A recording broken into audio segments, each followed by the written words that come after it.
Hello everyone, can you see my screen? Everyone see my screen?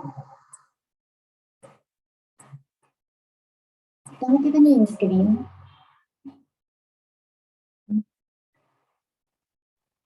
Okay, so I think let's start since 5 p.m. na. Okay, so let's just continue yung chapter 4 last week. So we're not done yet with a review of related literature.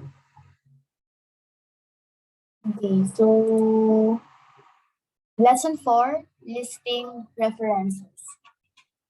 Okay, so how can we make the process of listing references easier? Okay, so at the end of this discussion, we should be able to enumerate the necessary bibliographic details in making a list of references, review citation styles used in making a list of references, and make a list of references.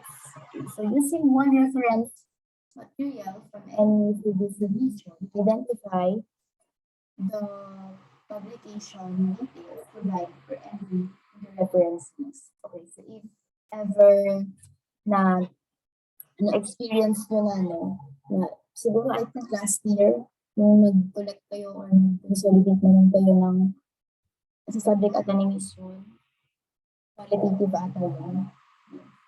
Okay, so bibliography.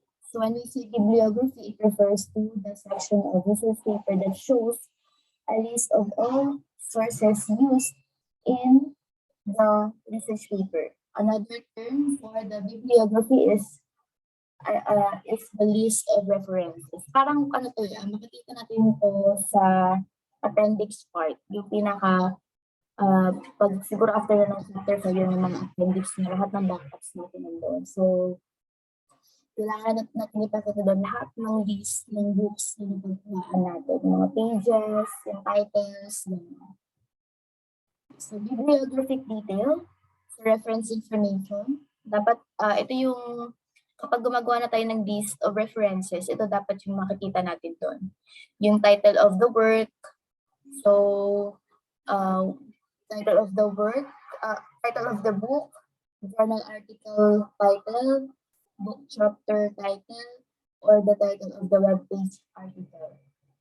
Then we should include also yung name ng author.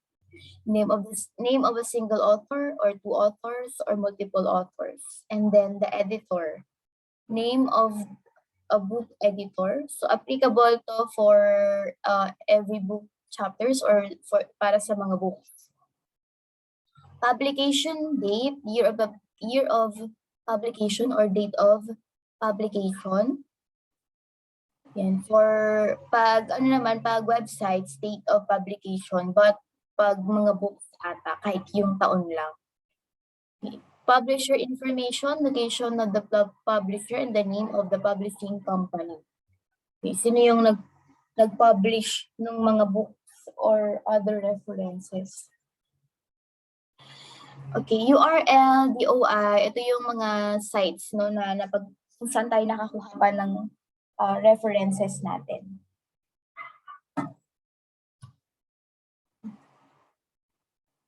Okay, so importance of bibliography.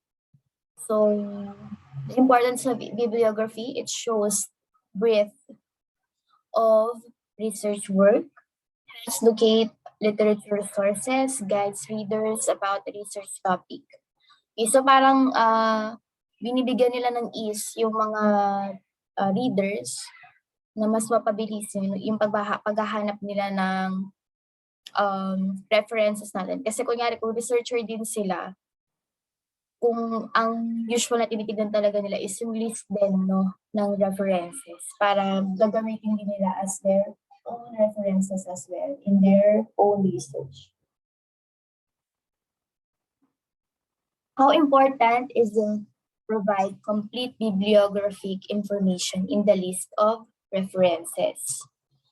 Okay, so we have APA formatting, American Psychological Association. So ito yung format nila.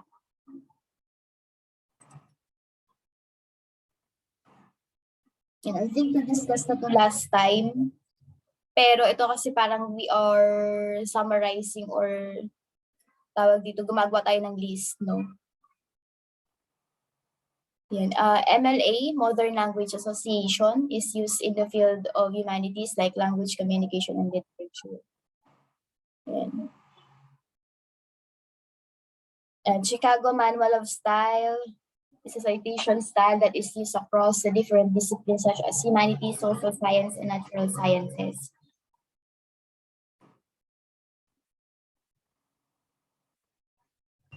Okay, remember again, no, citation styles have their own formatting rules such as the needed bibliographic information, label of bibliography section, and the proper use of punctuation marks.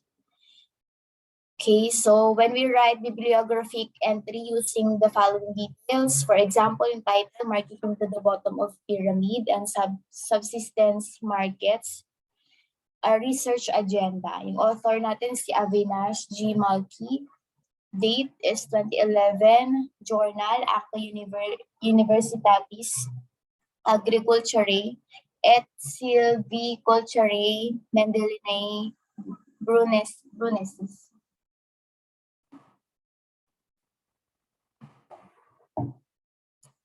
Okay, tapos i-indicate natin kung anong volume siya, if maraming chapters at maraming volume, maraming parts, and then yung number ng page, kung anong page niya, lalagay din natin.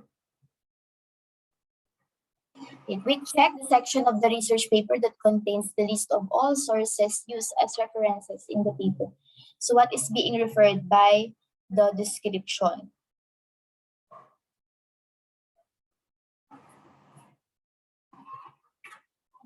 Pakita ko nga kung ano yung itsura ng bibliography.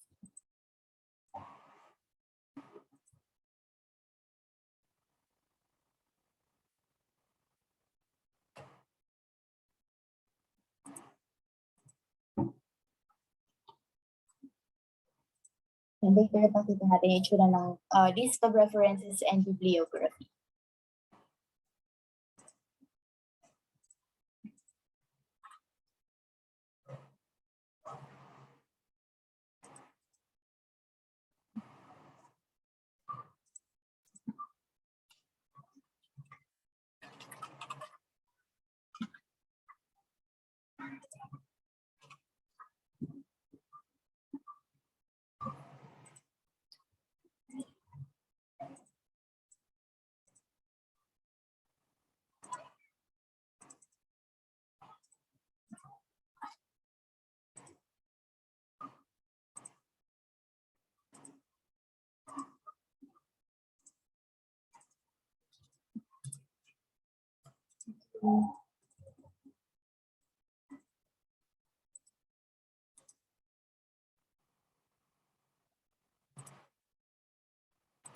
Later, I'll show you kung ano yung itsura ng bibliography.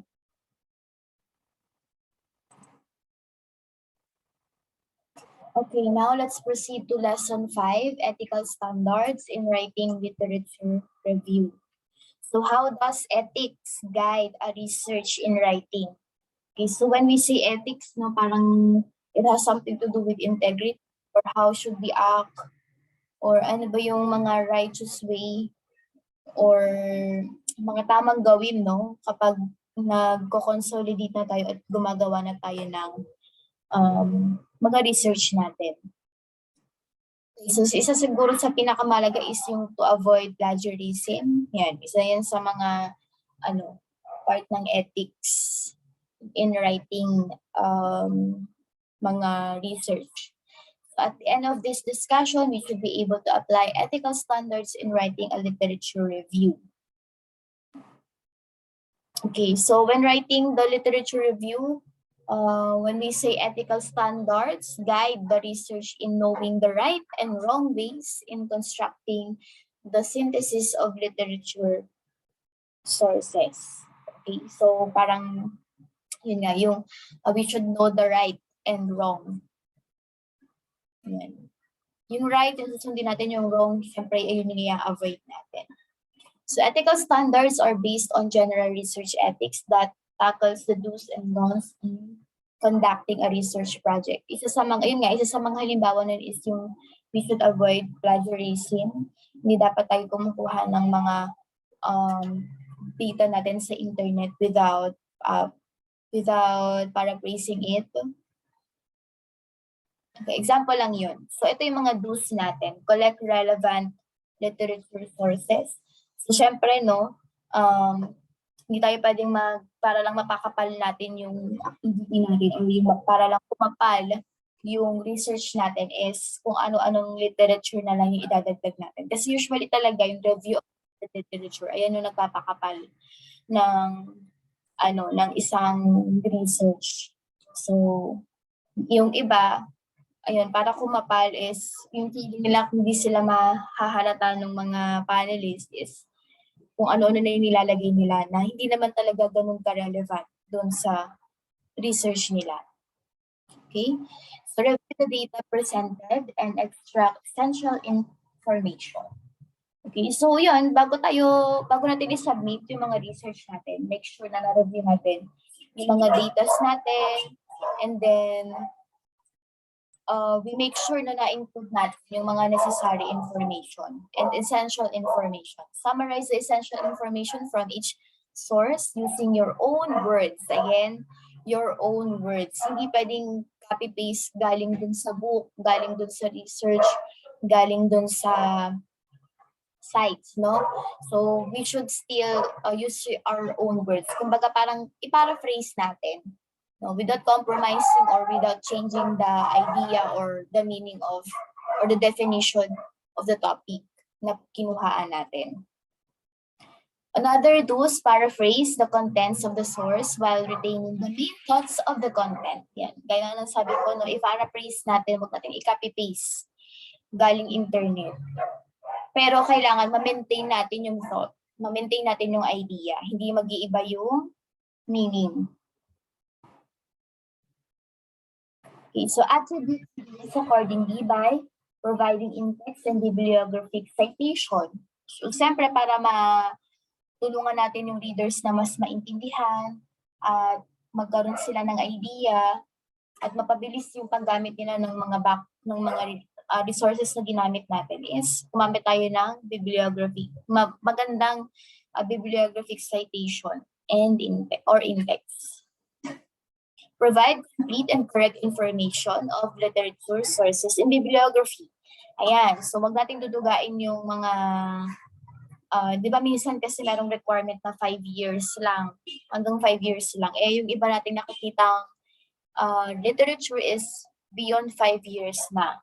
So dapat naging honest tayo dun sa paglalagay ng data or sources na nakita natin. Hindi pa din papalitan natin yung year. Okay?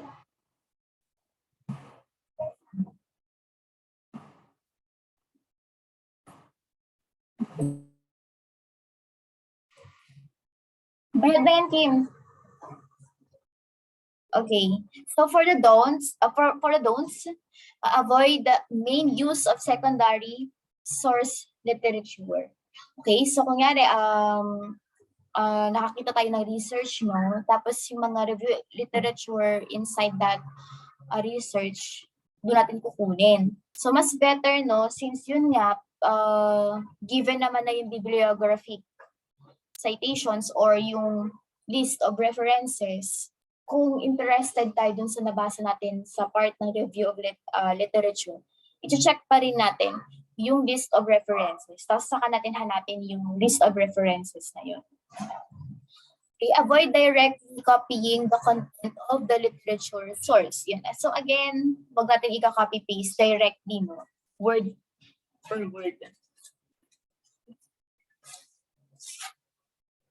Okay, avoid directly using the tables and figures presented in the literature source. Okay, so actually pwede rin naman gumamit ng tables, but pag in-explain natin, no, with our own words. Avoid redirecting the main idea of literature and including your own perspective on the topic. So, huwag natin papalitan, no, yung thought Basta kung gusto lang natin maisingit is papalitan natin yung to. So, wag ganun. Okay?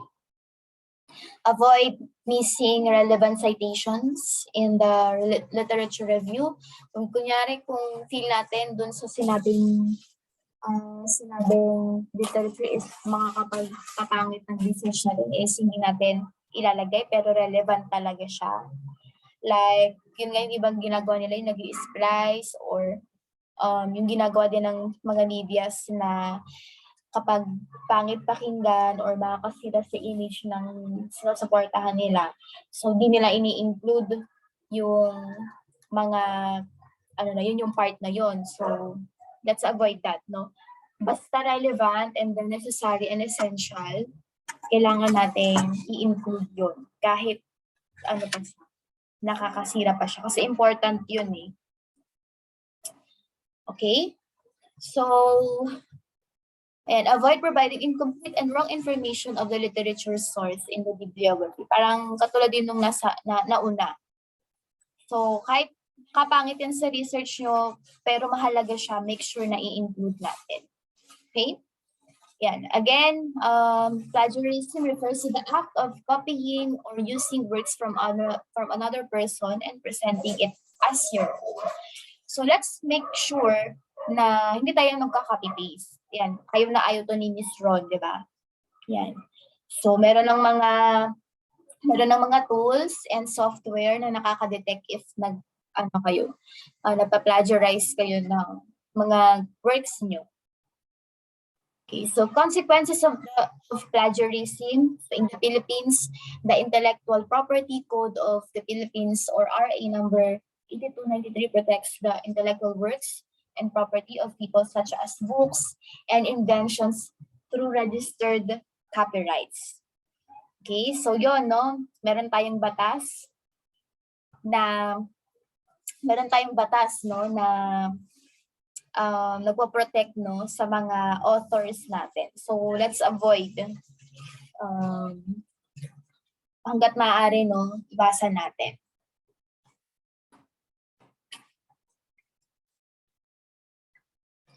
Okay.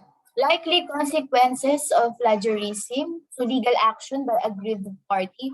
Normally, syempre, magrereklamo niyan is yung author, di ba? Kasi syempre, baka magamit yung work na in a bad way or syempre, nawawala yung credit sa kanya. Siya yung gumawa. Institutions and organizations lose their reputation. And lowering of overall professional, academic, and ethical standards, and professional and student lose their credibility and end up as incapable and efficient individuals. Siyempre, ikaw, na nag-plagiarize, and then nahuli ka, siyempre, di ba, kahihiyan yun. Okay. So, original source, the man jumped out of the window and broke his leg. So, parang copy-paste talaga, no? So, let's avoid that. Pwede naman natin siyang i-paraphrase, just like this. No? Instead na we use jump, we can use another word, leap. Okay? So, marami naman tayo magagamit na similar words. No? Same pa rin yung meaning. Okay? So, author's work in 2017, yan naman jump. Author's work in 2020. So let's avoid that. Okay.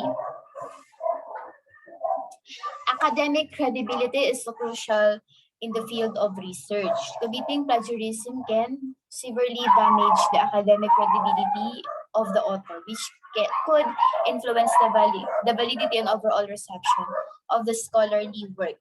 So yun, lalo na kapag sa mga sikat na universities, or college, like LaSalle, like Ateneo, bago ka magpasa ng research mo, is nirarun through pa yan sa yung sa may tools na nakaka-detect ng plagiarism. Okay, so yan, i-avoid natin.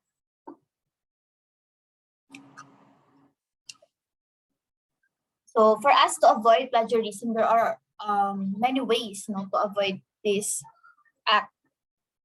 So first, no, we can summarize. A good summary provides and is limited to the points of the source material. So, kumbaga pa din naman natin paikliin, no? Paikliin na mas maiintindihan at with our own words, basta hindi lang nagbabago yung thought.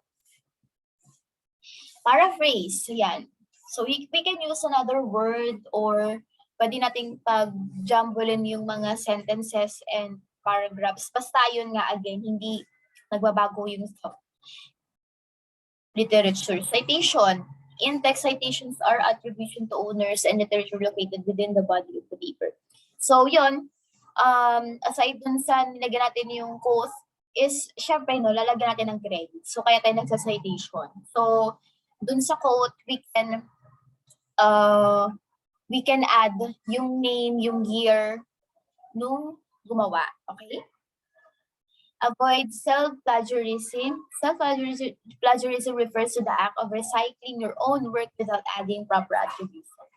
Okay, so, kung may another research ka na, tapos gagawa ka pa ng another research, so, dapat, baguhin natin yun. Okay, i-paraphrase din natin yung sarili nating gawa. Okay, avoid fabricated citation. A false citation refers to incorrect reference of information. For example, pinabago natin yung year, no? Kasi nga requirement 5 years eh. Yung nakita mong references is more than 5 years na. So let's avoid that.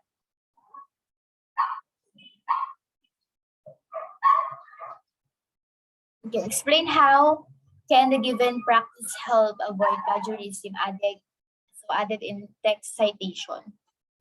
Okay, so ethical standards guide the researcher in knowing the right and wrong ways in constructing the synthesis of literature sources. Plagiarism refers to the act of copying or using works from another person and presenting it as your own. Common types of plagiarism: direct plagiarism, inadequate paraphrasing, self-plagiarism, and incomplete citation. Okay, so do we have any question regarding ethical standards for research?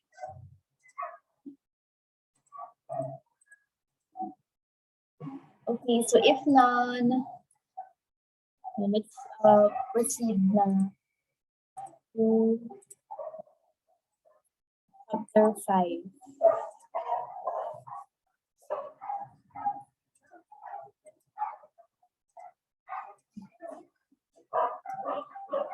Okay. So, chapter 5, Quantitative Research Design and Methodology. Okay, so tapos na tayo sa review of related literature. So, ito naman yung part 3, no? Yung part 3 ng research paper. Okay, so dito natin nakikita yung mga design and methodology. Meaning, kung ano yung type ng survey yung ginamit natin, anong mga formulas yung ginamit natin, anong statistic yung ginamit natin. Okay, so how do you want your data to be measured and collected? Okay, so at the end of this discussion, chapter 5, we should be able to differentiate the research designs according to purpose and procedure. Distinguish the research design used in a quantitative research, assess the quality of a specific research design used in a quantitative research study. Okay, so let's analyze the situation. A group of nutritionists wants to test the effect of Veggie X, a vegetable-based food supplement which is believed to increase the appetite of young children. The nutritionists compared two groups. One is the group who took the food supplement along with their meals, and the other group was given their usual meals without the food supplement. They compared the amount of food consumed by the group of young children who were given Veggie X to those who did not take the supplement. So, they are comparing kung the amount of food na nako-consume ng mga bata kapag yung food nila ay sinaluan ng Veggie X and those na walang supplement. Okay, so What is quantitative research designs are empirical, straightforward, and can test their reliability and validity. Syempre, using statistics. What are the factors to consider in using quantitative research design? So, we can use the following. Okay, quantitative research design are in terms of the following: the intent, use of manipulation, procedures used. Okay, so the research design of a study can easily be identified based on the abstract of a journal article. So first, the experimental research design. The main purpose of the experimental design is to find out whether the intervention considered as the independent variable has an effect on dependent variable. Okay, so randomization of participation to different groups. So independent variable. We have the new curriculum and then the old curriculum. So dependent variable, reading comprehension level. Okay, so we need to check kung ano yung magiging reading comprehension level if nag-undergo sila sa new curriculum or sa old curriculum.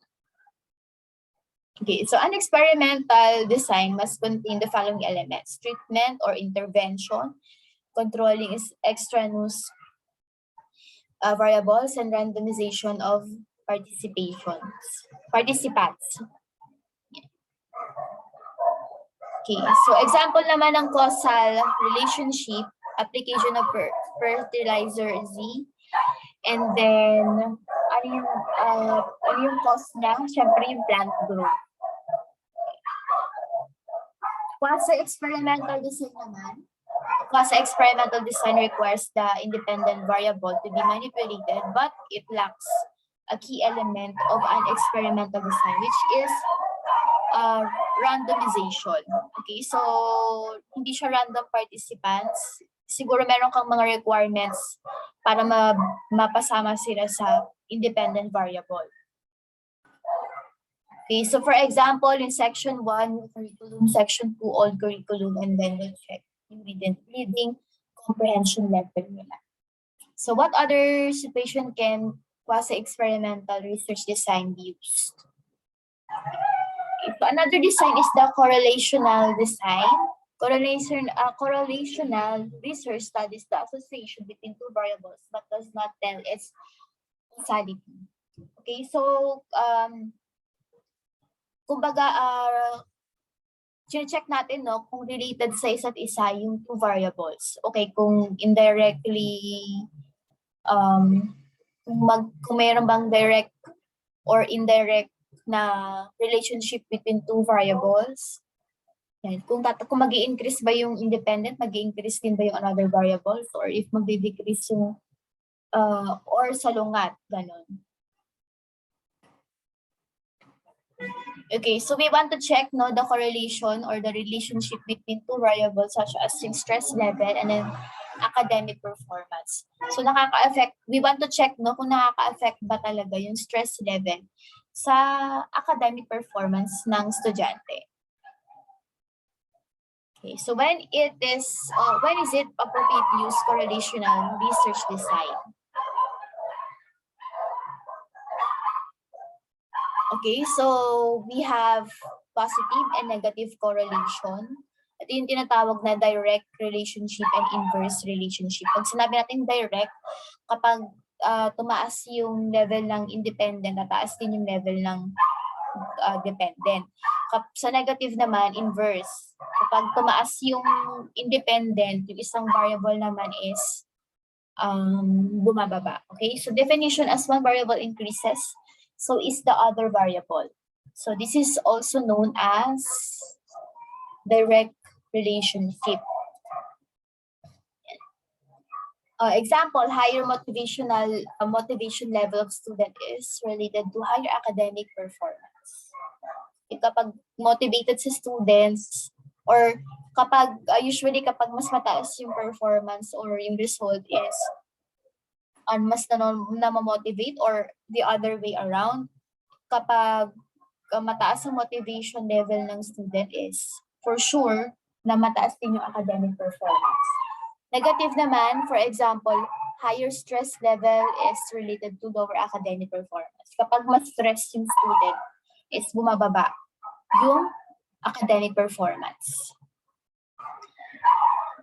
Okay, so descriptive research design. The purpose of descriptive research design is to study the naturally occurring phenomenon or subject of interest. So it simply describes a specific characteristic or behavior of a target population. Okay, so what are some limitations of a descriptive research design? So there are common ways of descriptive research, survey research, explore the trends in the characteristics of group of people. Kapag demographic research naman, describe basic life events. Epidemiological research studies different patterns of disease and health. So descriptive research designs explain different patterns of information about a target population. Okay, so just to wrap up, a quantitative research design can either be experimental, correlational, or descriptive. But usually talaga kapag quantitative research, lagi tayong gumagamit ng correlational. Okay. The key elements of an experimental research are manipulation of the independent variable, control extraneous variables, and randomization of participants. A correlational research design aims to describe the relationship between two or more variables, and the most common research studies under descriptive research are survey, demographic, and epidemiological research. Okay, so do we have any question regarding lesson 1 for chapter 5?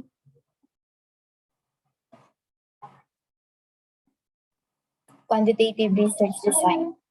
So if none, okay, we can move on to the last lesson for this day.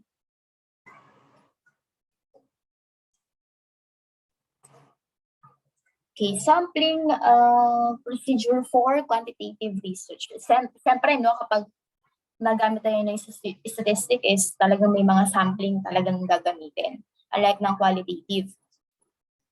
How can you ensure that the sample is representative of the population you are studying? Actually, merong merong formula na ginagamit para malaman natin kung ilang respondent pa yung kailangan natin. Okay, so at the end of this discussion, we should be able to identify different sampling techniques, choose an appropriate sampling technique for a research study, determine the sample size based on your target population. Okay, so when we say sampling in a quantitative research, we have two terms. Yung population, and is a group of people possessing a similar characteristic. For example, yung sa research natin, ang topic natin is tungkol sa mga students in Cavite. So yung population natin should be around Cavite lang, and then yung mga students. Sample pertains to the subgroup or portion from a population. Okay, so syempre di naman lahat yun ay interviewin natin. So dapat magkakaroon lang tayo ng sample. Okay, so paano nga ba kino-compute yung sample? So what is the difference between sampling a quantitative and qualitative research? So we have probability sampling. In probability sampling, all individuals from the target population have an equal chance of being selected for the sample. So simple random sampling, when we say simple random sampling, is when the researcher randomly selects their participants from the list of all individuals from the population. Okay, so hindi tayo namimili ng respondent natin. Basta as long as nandun siya sa category like within Cavite siya, tapos estudyante siya, so pasok siya sa respondent natin. Systematic random sampling naman, in a systematic random sampling, the researcher randomly decides on a starting point in the list and chooses every nth case from the population. So ito naman, no, parang kunyari every fifth or every fifth ng students, yun yung magiging part ng ng sample natin. Stratified random sampling pertains to the division of the target population into subgroups and randomly selects participants from each group. Okay, so parang dito naman, no, meron pa tayong another group sa loob ng sample natin. For example, syempre kapag students, merong college, merong elementary, merong high school. So parang doon, no, parang ang gusto natin is kukuha tayo ng participants galing sa elementary, meron din sa high school, meron din sa college. Like, kumbaga meron pang subgroup. Non-probability sampling, sample is chosen by the researcher from the target population rather than being randomly selected. And what could be the disadvantage of using non-probability sampling? Parang pag meron tayong capacity or ability or parang chance na mamili ng respondent natin, pwede kasi nating ma-manipulate kung ano yung magiging result ng research natin. So, this is highly discouraged using, if you're going to use non-probability sampling. Or yung namimili tayo ng sasagot ng survey natin. Convenience sampling naman, in a convenience sampling, the researcher recruits participants who are readily available and accessible to participate in the research study. Okay, so, kadalasan na naging participants nila daw sa sample nila is yung available na. No? Like siguro, kung nga magre-research tayo or magre-survey tayo sa school,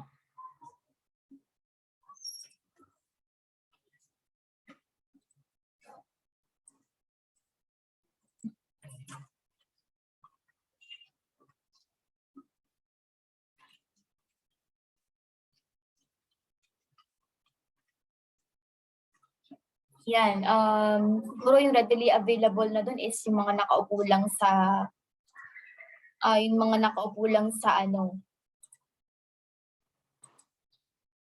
sa study area, gano'n.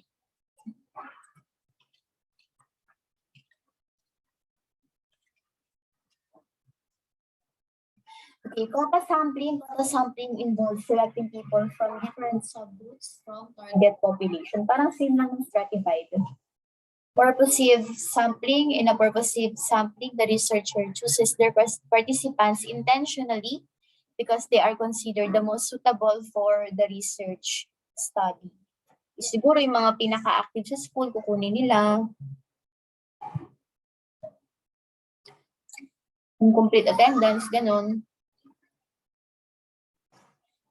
Snowball sampling is done when the researcher contacts few potential participants and asks them if they can refer more participants having similar characteristics as them. Okay, so parang nagpapa-recruit pa sila ng another participants na pwedeng magsagot ng survey. Remember, non-probability sampling is used to address practical concerns in a research study. The most common methods under these techniques are convenience, quota, purposive, and snowball sampling. Okay, meron ba kayong research sa other subject? Like kay Sir Mark, may research paper din ba kayo doon? Pinapagawa ba kayo ng research ngayon kay Sir Mark or not? May research kayo yun. So, better din na hindi ko kayo pinagawa kasi meron na pala kayo kay Sir Mark eh. Totoo, meron kayo kay Sir Mark research? Opo. Okay. Nahanapan kayo ng quantitative. Kasi parang yun sabi ng iba is pinapatuloy lang daw yung qualitative. Meron kayong quantitative. Yung chapter 2 at 3 kasi ayan yung review of related literature na discuss na natin. Yung maghanap kayo ng sandamakmak na literature or study. Kapag chapter 3 naman, ito na yun, yung mga methodology. Pero next week, i-discuss ko yung itsura ng chapter 3 naman, saka chapter 2. So like yung nakaraan.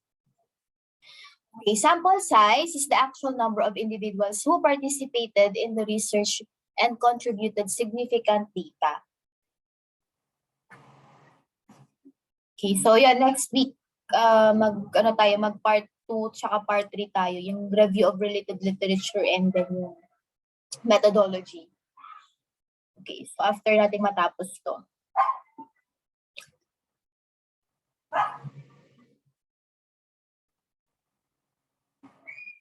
Okay, so the goal of sampling in quantitative research is to obtain a sample of individuals who are representative of the target population. The techniques used in sampling for quantitative research are probability and non-probability sampling.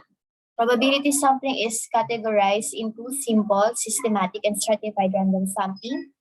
Convenience, cutoff, purposive, and snowball sampling are the most common types of non-probability sampling. Okay, so may question tayo. If wala, check natin yung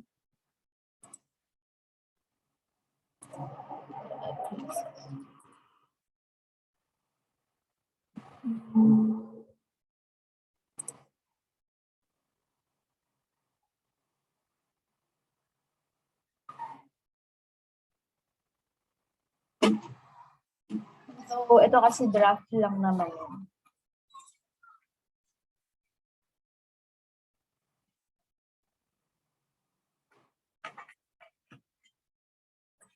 Draft ko pa lang. Yeah, so chapter 2, no, review of related literature. Ayan, so may introduction pa din, like you discuss parang kung paano mo na-discover yung problem. Ayan, so ganito ko siya pinresent. And so much has changed in the world of finance that requires individuals to change or do things differently. So yeah, nag-start na ako citation or mag-check or maglagay na ng mga credentials. And like Simultan et al. 2013, 2014, Luzardi and Mitchell 2014.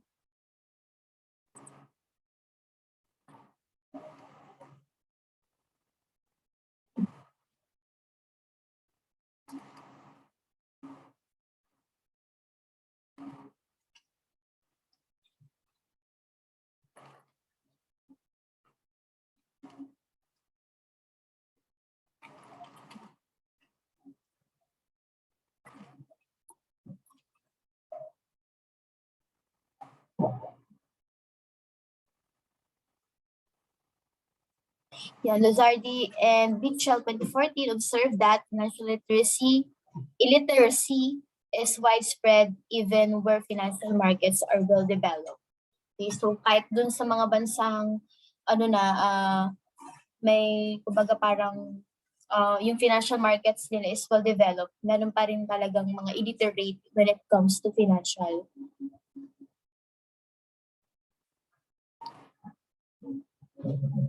Yan, and then yung next yung mga observation ng mga iba't ibang researchers. For example, World Bank, for example, ayan, mag-citation ka lang, like the World Bank, mga ilang sentence lang. Observe that policy makers across the world are worried how households' financial well-being can be improved. Yan, Infred 2014, parang gumagawa ka ng isang paragraph na may iba't ibang sources. Observe that many workers are expecting a more active lifestyle but not adequately planning for additional income that this lifestyle costs.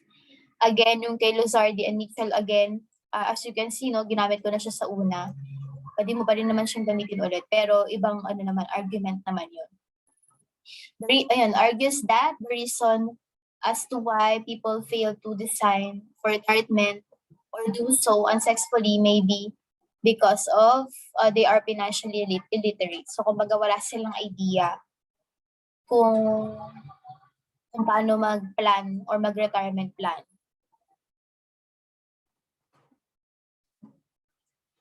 Okay, so yun na. And then after ng introduction, yung mga definition na ng topic mo. So what is financial literacy? So yan, lahat ng authors, lahat ng books na nag-describe ng financial literacy, kinuha ko na. Hindi naman halos lahat. Basta pasok lang sa sa 5 years. Mga 7 years to 5 years, ganun. Yan. And then how do we measure the financial knowledge? Ayan.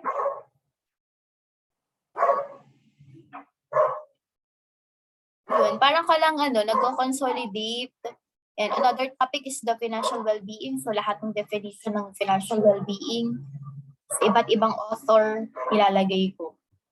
Yan, so yan yun, may mga dates, may mga author, may mga name ng books. And then yung financial literacy among Filipino. So, ayan, meron na ulit research. So, ganito lang yung itsura nun, kung paano tayo nag-citation or nag-summarize ng RRL natin.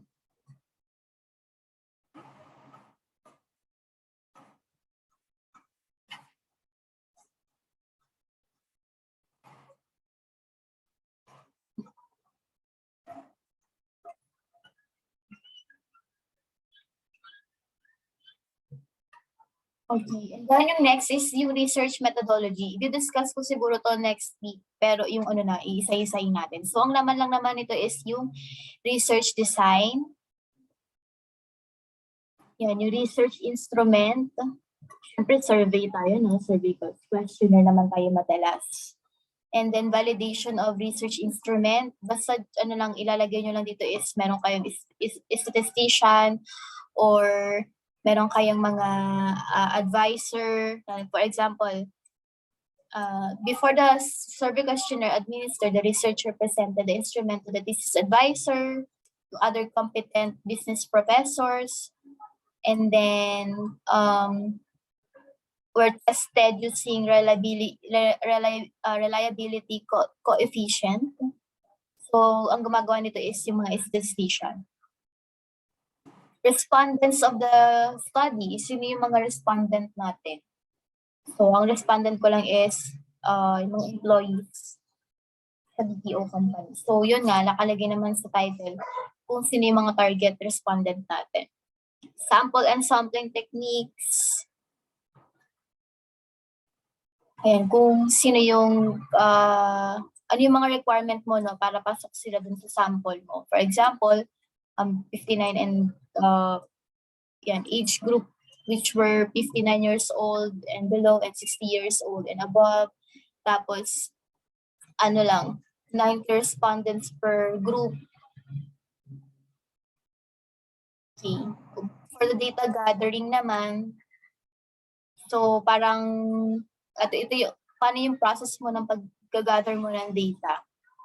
Okay, so first, yung identification mo na ng respondents mo, and then yung design, certification, and validation ng questionnaire.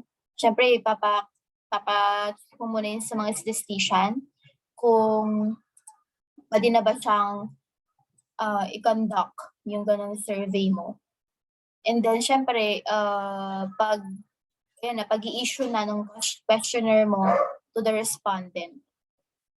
And then, yung tabulation of data and assessment of data. Actually, you can use this data gathering procedure kasi lang naman to, halos same naman to with other research din. Yan, statistical treatment. So anong statistic yung gagamitin natin based on sa research natin. Okay, so we'll use Itong ano naman to, yung itong sinasabing statistical package of social sciences is software or tool na ginagamit para kung saan tayo nag-run ng statistic natin. And then I'll be using frequency count, percentage, mean, FS, ANOVA, and chi-square. Ayan. So, syempre may measurement tayo, no? Like, for the financial behavior, parang may grading din tayo. For the financial literacy, kung nakakuha sila ng 5 na score, excellent sila. Kapag hindi, hanggang failure.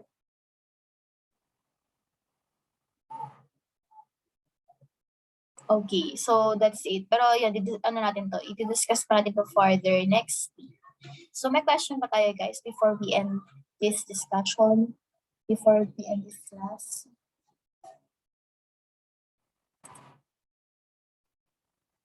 Hindi ako nagpapagawa ng research for quantitative. Puro lang tayo discussion. Since may research, nag-research na rin naman na kayo kay Miss Ron, and may research din naman kayo kay Sir Mark. So, wala akong ipapagawang research. So, sagutan nyo na lang yung mga nasa paper. Okay, so if there's none, we can now end this class. Thank you, everyone. Bye. Happy Friday.